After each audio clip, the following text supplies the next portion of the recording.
এবার কাটোয়ার খবরের দিকে নজর রাখতে হবে। 10 কিলোমিটার দূরে গিয়ে এসআইআর ফর্ম সংগ্রহ, বাড়ি থেকে 10 কিলোমিটার দূরে বুথের তালিকায় নাম, আর এসআইআর ফর্ম তুলতে ভোগান্তির অভিযোগ ঠিক কি হয়েছে বিস্তারিত জানবো। আমার সঙ্গে রণদেব রয়েছে। রণদেব। হ্যাঁ দেখো তমশ্রী, একদমই একজন নির্বাচককে তাকে যেতে হবে 10 কিলোমিটার দূরে, সেখানে তাকে ফর্ম তুলতে হবে, না হলে কিন্তু এসআইআর ফর্ম কার্যকারী হবে না এবং সেটা বাতিল বলে গণ্য হবে, এটা প্রশাসন সূত্রে জানা যাচ্ছে। অভিযোগ এইটাই, এবং নির্বাচন দপ্তরের গাফিলতির কারণে 252 নম্বর বুথে মঙ্গলকোট বিধানসভার সেখানে একজন ভোটার তার নাম তুলবার জন্য পরপর দুবার আবেদন করার পরে দুটো ভোটার কার্ড আসলেও কিন্তু তার ভোটার লিস্টে নাম ওঠেনি। পরে শেষবার যখন নাম উঠলো তখন 252 বুথের বদলে তার নাম উঠলো 235 নম্বর বুথে, কিন্তু সেটা হচ্ছে তার বাড়ি থেকে 10 কিলোমিটার দূরে পূর্ব গোপালপুর গ্রামে। যে সান্ত্বনা পাল, যার আর কি ভোটার তালিকায় নাম আনার কথা এবং ওঠার কথা, সেই সান্ত্বনা পালের বাড়ি হচ্ছে কাটোয়া থানার গাফুলিয়া, এবং এই এখন যে ভোটার তালিকায় নাম উঠেছে সেটা হচ্ছে পূর্ব গোপালপুর মঙ্গলকোট থানার পূর্ব গ্রামে। এই বিড়ম্বনায় পড়ে গেছে এই পরিবার এবং আতঙ্কে ভুগছে যে এসআইআর ফর্ম যদি না তোলা হয় তাহলে আমার নাম বাতিল হয়ে যাবে এবং আমি আর ভোটার তালিকায় থাকলাম না, যে কোনো সময় বাংলাদেশি বলে তকমাও লাগিয়ে দিতে পারে। আবার মহকুমা শাসক জানাচ্ছেন যে না, এটা কোনো বিষয় হবে না, এটা ভুল হয়েছে, এখান থেকে ফর্মটা তুলে 8 নম্বর ফর্মে গিয়ে আবার পরবর্তী পর্যায়ে আবেদন করলে তার নিজের ভোটার বুথে গিয়ে সে তার নাম সংযোজন হয়ে যাবে। তমশ্রী, এসআইআর ফর্ম পেয়েছেন আপনি? পাইনি। আচ্ছা, দিয়ে অন্য জায়গায় আছে। কোথায়? 10 কিলোমিটার দূরে। এসআইআর ফর্ম আমি পাইনি, একটু আতঙ্কে আছি, আমার বাড়ির সবাই আতঙ্কে আছে। অন্য জায়গায় আপনার নাম চলে গেছে অন্য জায়গায় নাম চলে গিয়েছে।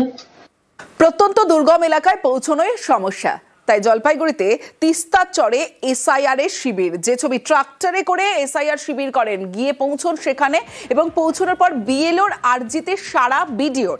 আর জলপাইগুড়িতে সদরের মন্ডলঘাট, যেখানে 800 ভোটারের বাস, আর সেখানেই দুর্গম এলাকায় এসআইআর এর ফর্ম বিলিতে সমস্যা। ট্রাক্টর ভাড়া করে বিএলওকে নিয়ে তিস্তার চরে বিডিও।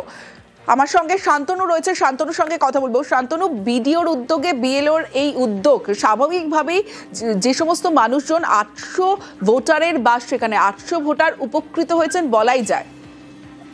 একদম ঠিক তাই, কারণ এই মানুষগুলো কিন্তু ভাবছিলেন যে তাদের এই যে ফর্মগুলো রয়েছে তা ফিল আপ করার পর সেগুলো প্রশাসন কিভাবে গ্রহণ করবে। কারণ বিএলওর পক্ষে রোজ রোজ গিয়ে কিন্তু তাদের সেই কাজ সম্পন্ন করা একার পক্ষে সম্ভব হয়ে দাঁড়াচ্ছিল না।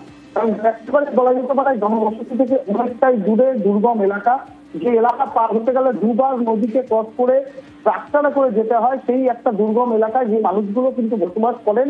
প্রায় 30 শতাধিক পরিবার রয়েছে, 800 মতন ভোটার রয়েছে।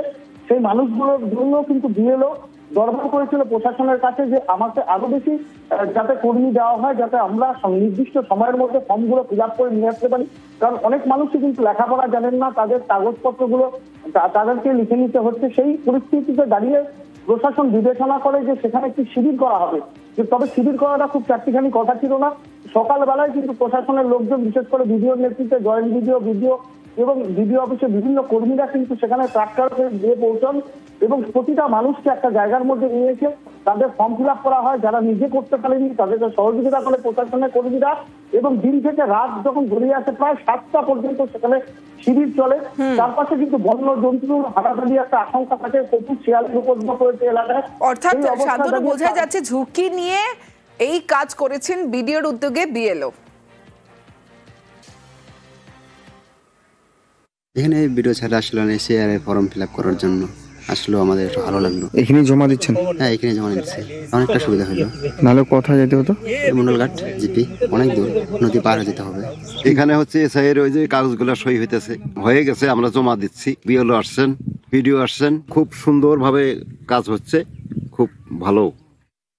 এটা দুর্গম জায়গা, এই জায়গাটা তিস্তা নদীর মাঝখানে, একার পক্ষে বিএলওর কাজটা খুব কঠিন হয়ে দাঁড়াচ্ছিল। এর জন্য জলপাইগুড়ি সদর ব্লক থেকে আমাকে সাহায্য করার জন্য স্বয়ং বিডিও সাহেব এসেছেন, এআরও সাহেব এসেছেন, তাছাড়া আরও বেশ কয়েকজন ছিলেন, আমার সাথে সহযোগিতা করলেন।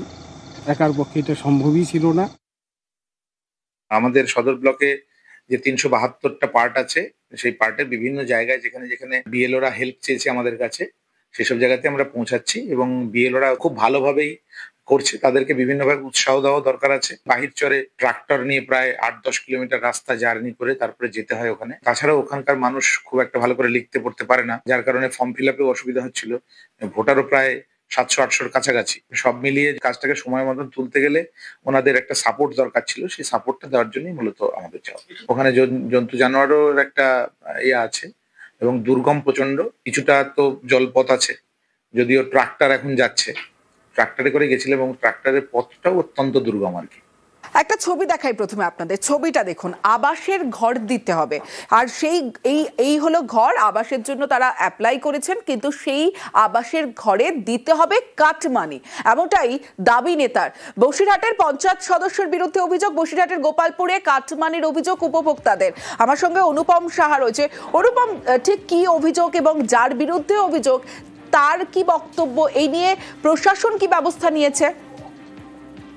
দেখো, এটা হচ্ছে উত্তর 24 পরগনার যে হাড়োয়ার গোপালপুর 2 নম্বর পঞ্চায়েতের পুকুরিয়া গ্রামের 272 নম্বর বুথের ঘটনা। এখানকার স্থানীয় বাসিন্দারা যেটা জানাচ্ছে যে 272 নম্বর বুথের পঞ্চায়েত সদস্য শাহজাহান বিশ্বাস, তিনি দীর্ঘদিন ধরে আবাসের যোজনার ঘর দেবে বলে তাদের কাছ থেকে বিভিন্ন তার মানে অ্যামাউন্ট নেয়, 10,000, 15,000, এমনকি 25,000 টাকা পর্যন্ত তাদের কাছ থেকে নিয়েছে, কিন্তু দীর্ঘদিন তাদেরকে ঘর দেওয়া হয় না। তাদেরকে সেই উপভোক্তারা তারা ঘর যেতে গেলে তাদেরকে হুমকি দেওয়া হয়, এমনকি তাদেরকে এমনও বলা হয়েছে যে তাদেরকে মিথ্যা অপবাদে তাদেরকে জেল হেফাজতে ঢোকানো হবে, এমনও কিন্তু অভিযোগ করা হচ্ছে। এবং তারপরে বহুদিন যাওয়ার পরে এবার যে উপভোক্তারা যারা এইসব টাকা পয়সাগুলো দিয়েছিল তারা একত্রিত হয়, আজকে বিক্ষোভ দেখায়। যেটা দাবি যে তাদেরকে তারা যেসব টাকা দিয়েছিল সেসব টাকা অবিলম্বে ফেরত দিতে হবে এবং তাদেরকে আবাসের ঘরও দিতে হবে, এবং এই যে টাকা নিয়েছে, এই যে অন্যায়টা করেছে তার বিচার অবশ্যই করতে হবে এবং প্রশাসন যেন তার দৃষ্টি আকর্ষণ করে প্রশাসন যেন এই পুরো যে ঘটনা সেই ঘটনার জন্য বিচার করে তার জন্য শাস্তি দেয়, এমনটাই কিন্তু দাবি করছে এইসব উপভোক্তারা। 271 নম্বর মেম্বার আছে, ওটা কোন পঞ্চায়েত? ও এই সরকারি যে ঘরগুলো বেরিয়েছে, একজনের নামের ঘর আর একজনের দিয়েছে ঘরটা টাকার বিনিময়ে, যে পয়সা বেশি দিয়েছে ঘরটা তারিখ করে দিয়েছে, মানে বিক্রি করে দিয়েছে। 18-20 জনের ঘর এইরকম করেছে, 10,000, 15,000, 20,000 যার যেরকম পেরেছে তার কাছে সেইভাবে বুঝিয়ে নিয়েছে। প্রায় 40-41 বিঘে ঘেরি পার্টির জমির টাকা আছে, জনগণের এই টাকা, আজকে ওই টাকাটা 6-7 বছর দেয় না, এই টাকাগুলো সব একাই তছরূপ করেছে। কি চাইছেন? আমরা ওর রীতিমত সুস্থ বিচারটাই চাই, যাদের ঘর তাদের ফিরিয়ে দেখ, যাদের কাছে টাকাগুলো তাদের টাকাগুলোও ফিরিয়ে দেখ।